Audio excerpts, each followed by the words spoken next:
प्रधानमंत्री जी के local to global के मंत्र को साकार करने का कार्य भी कर रहे हैं। इन योजनाओं के माध्यम से न केवल रोजगार के अवसर बढ़ रहे हैं, बल्कि औद्योगिक क्षेत्र और कृषि के क्षेत्र में के संभावनाओं के नए द्वार भी खुल रहे हैं। आदरणीय प्रधानमंत्री जी ने राज्य स्थापना की रजत जयंती के अवसर पर उत्तराखंड को 8,000 करोड़ रुपए से अधिक की विकास परियोजनाओं की सौगात दी है। साथ ही उन्होंने हमें कई लक्ष्य भी दिए हैं, जिनके माध्यम से उत्तराखंड आने वाले वर्षों में विकसित भारत के पथ प्रदर्शक पथ राज्य के रूप में स्थापित होगा और पूरे देश के सामने एक उदाहरण प्रस्तुत करेगा। उनके आह्वान के अनुसार ही हम उत्तराखंड को विश्व की आध्यात्मिक राजधानी बनाने के लिए आदरणीय प्रधानमंत्री जी के लक्ष्य को साकार करने की दिशा में निरंतर कार्य कर रहे हैं।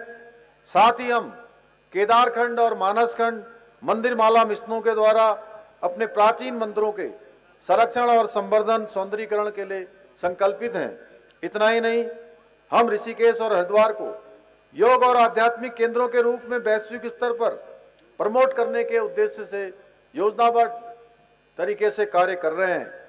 साथ ही हमने आदरणीय प्रधानमंत्री जी के नेतृत्व और मार्गदर्शन में शीतकालीन यात्रा की पहल की है, जिसके माध्यम से राज्य में 12 महीने पर्यटन की निरंतरता सुनिश्चित की जा रही है। इतना ही नहीं, हम नई पर्यटन नीति, नई फिल्म नीति, होम स्टे मॉडल और बेड इन उत्तराखंड जैसी अभिनव पहलों के माध्यम से राज्य में तीर्थाटन और पर्यटन को बढ़ावा देने की दिशा में भी कार्य कर रहे हैं। आज हम एक और धार्मिक पर्यटन के साथ साथ wellness tourism, adventure tourism, film shooting destination और वेडिंग डेस्टिनेशन के रूप में विश्व में विशिष्ट पहचान बनाने के लिए भी कार्य कर रहे हैं। वहीं हम राज्य में साहसिक पर्यटन जैसे trekking, river rafting, paragliding, skiing और माउंटेनिंग को बढ़ावा देने के लिए भी निरंतर प्रयासरत हैं।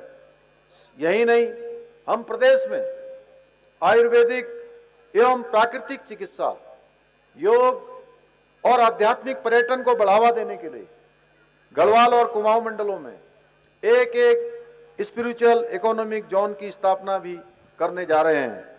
आदरणीय प्रधानमंत्री जी ने हमारे पारंपरिक मेलों, उत्सवों और लोक संस्कृतियों को बढ़ावा देने हेतु वन डिस्ट्रिक्ट वन फेस्टिवल के रूप में विकसित करने का आह्वान किया है।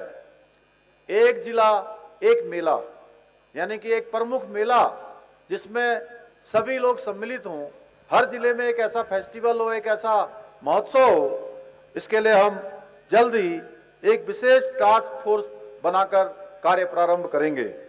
भाइयों बहनों, हमारी सरकार ने गैरसैंण और भराड़ी क्षेत्र के विकास की दिशा में भी विभिन्न योजनाओं के माध्यम से कार्य किया है। हमने जहां एक और भराड़ी क्षेत्र विधानसभा को और अधिक बेहतर बनाने का काम किया है, वहीं यहां पर मूलभूत सुविधाओं को विकसित करने की दिशा में भी विभिन्न कार्य प्रारंभ किए हैं।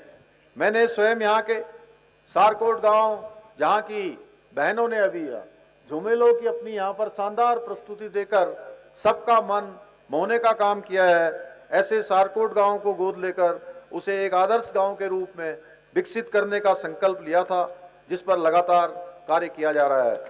मैं वहाँ की नवनिर्वाचित प्रधान बेटी प्रियंका को भी, पूरे ग्रामवासियों को भी बहुत बधाई देता हूँ कि सब मिलजुल कर उस गांव को आदर्श बनाने की दिशा में निरंतर काम कर रहे हैं। भाइयों बहनों, हमारी सरकार राज्य के विकास के साथ साथ अपने सांस्कृतिक मूल्यों और डेमोग्राफी को भी संरक्षित रखने हेतु पूरी तरह से संकल्पबद्ध है। हमने जहां राज्य में सख्त धर्मांतरण विरोधी कानून, दंगा रोधी कानून लागू किया है,